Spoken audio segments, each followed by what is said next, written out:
On Small Cap Power, we welcome Veronika Hirsch, Portfolio Manager at Arrow Capital Management. Veronika, thank you for joining us again. It's my pleasure.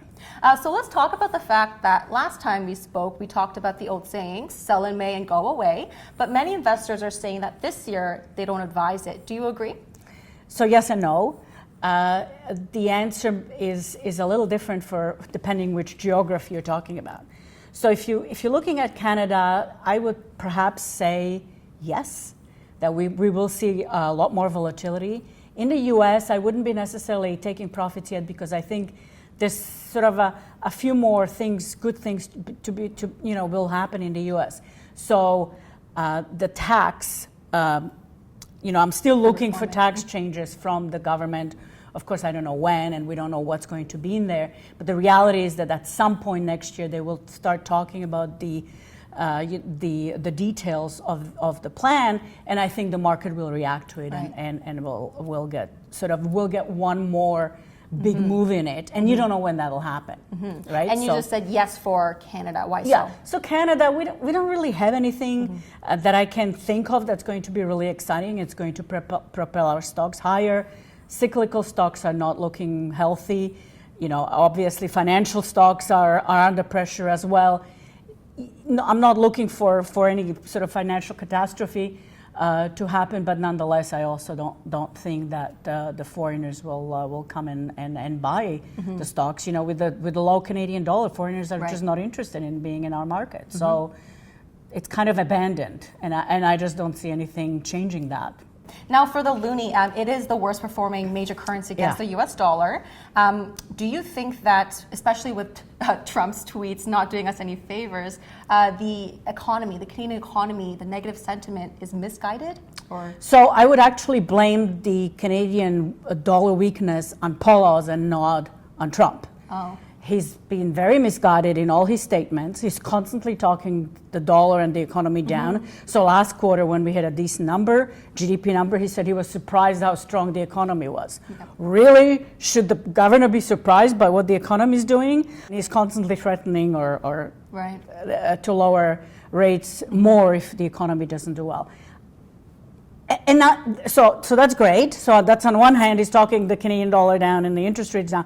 On the other hand, they're trying to, interfere in the housing market. Well, the reason housing markets are strong is because the interest rates are so low.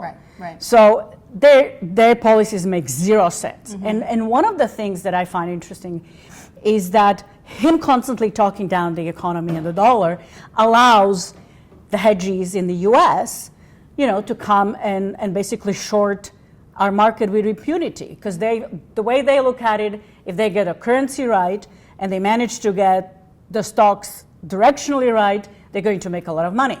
So, and I don't really think that helps the Canadian market that much, right? Like it doesn't benefit anybody because it actually impedes some of the companies from being able to come to the market and raise money. Right. Now, moving on to the corporations in the U.S. and Canada, if there is a tax cut in the U.S., Canadian competitiveness would be in trouble. What do you think is going to be happening? Well, the way I look at it is so I agree that's the big differentiator is the U.S. Tax. So, but if you're invested right, so in other words, you look at a Canadian company that has a huge presence in the U.S. Their taxes will still be lower, right? Because they have a U.S. subsidiary which will be taxed at lower rates. So that's kind of how you get positioned. So I wouldn't necessarily look at it in Canada being disadvantaged as domestic companies. Yes, they're disadvantaged, but an international company such as CCL or so on, their U.S. business will get lower taxes, or like a Boyd, or companies like that. So they will still grab the advantage. But how about the fact that Canadian companies or companies in Canada will move to the U.S.?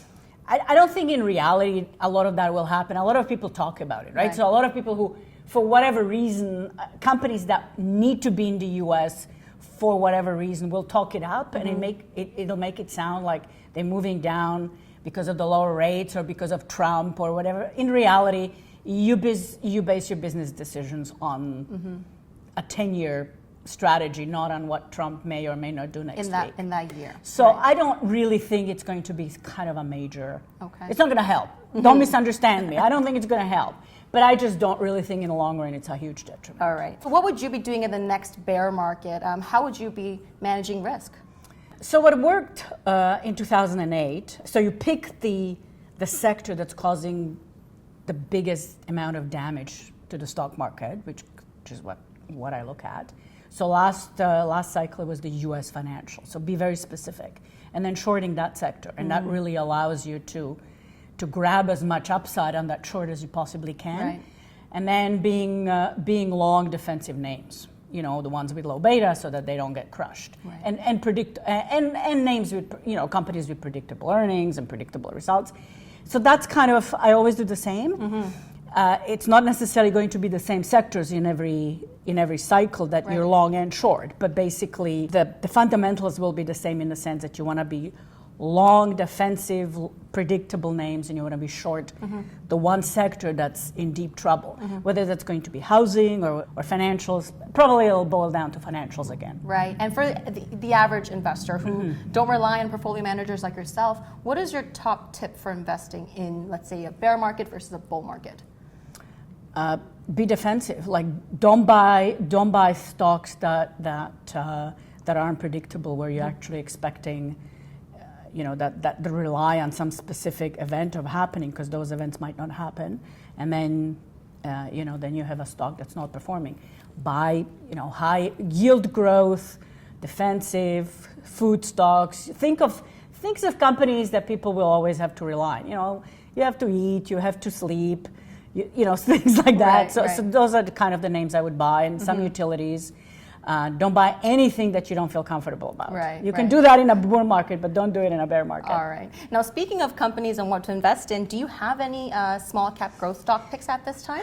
So I thought about it, and of course, right now, especially in Canada, I do love the defensive sectors, but that's kind of a given.